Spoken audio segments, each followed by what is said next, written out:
Hi everyone. So we wanted to hop on and share an update from both of our appointments today. Overall, the appointments went really well, and we are exhausted but very thankful. So we ended up having a lot more ultrasounds than expected today. They did my initial one and then took us back to a waiting room for the doctor and then sent me back for additional scans because they didn't see, or they were looking for something particular. And then we got to talk to the maternal fetal specialist who we talked through a lot of the more specific things with as far as the baby's development and how the baby is doing. She's doing really well.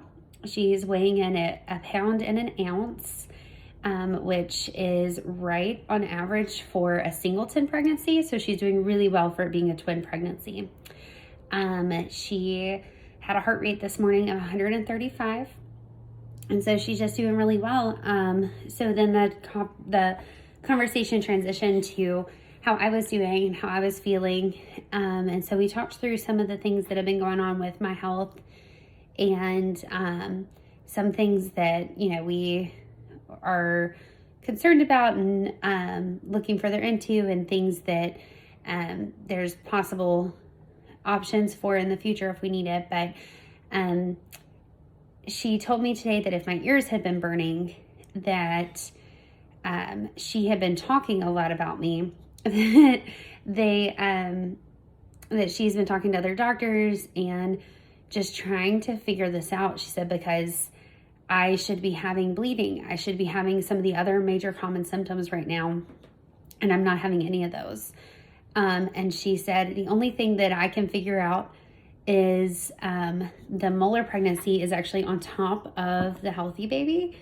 And so she said that the only thing she could figure out is the baby is kind of protecting me from bleeding and hemorrhaging and issues like that.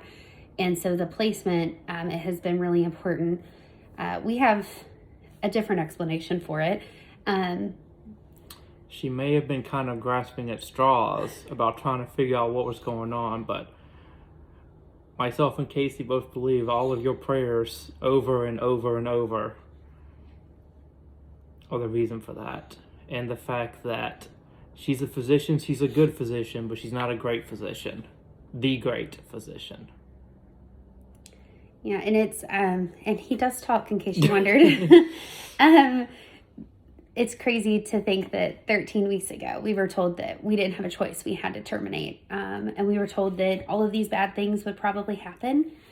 And while that's very much so still a reality, and all of those bad things could still very well happen, we've gotten 13 weeks with our baby. So that was the first appointment. And we were just kind of taken aback to hear, the doctor's perspective. And then for us to know that it's so much bigger than that. It's God protecting me and Anaya, and that it's your prayers that are being answered on our behalf. And we know that all things work for our good and His glory for those that love the Lord. And we're just really thankful. So we went to the second appointment, and my OB is phenomenal. She is such an amazing cheerleader for us on this journey.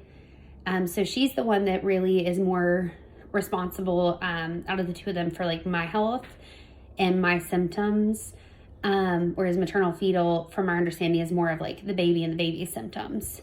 They care about both, of course, but she talked through some of the symptoms, and we talked about some testing that we might potentially do. So we're praying about that, deciding if we're going to proceed with that testing. It's perfectly safe for the baby.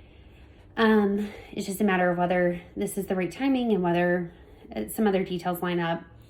But we are very thankful for her and for her recognition that we're getting really close to 24 weeks. We are a week and 2 days away. And once we hit 24 weeks, the survival rate from our understanding goes up to 55%. So she'll have a much better odds of surviving than not surviving. And hopefully we can keep her cooking for a lot longer than that. But We also did want to mention that we found out for sure today that our other baby that didn't make it would have been a little girl. So we're going to start working on names for her. So we would have had twin girls. And again, we know that all things are working together to glorify God. And so that gives us some peace to know that there's a purpose and a plan in all of this. And as much as we wish we could have raised two sweet little girls together as sisters, and I will always know that she has a sister that lives in heaven. And we're thankful for that, and thankful for the promise of an eternity where we'll get to hold our baby, even if it's not now. And I think that's all the big stuff from today. It's a lot of information as we finally get home at the end of the day and try to process. So if we think of something else that's important, we'll update. But I think that's all of the big stuff. And like I said, we really do appreciate your prayers.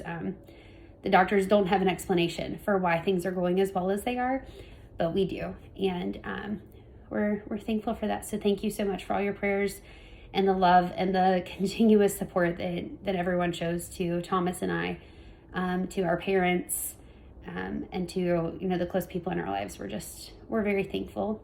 And I think that's it. You have anything to add? No. All right.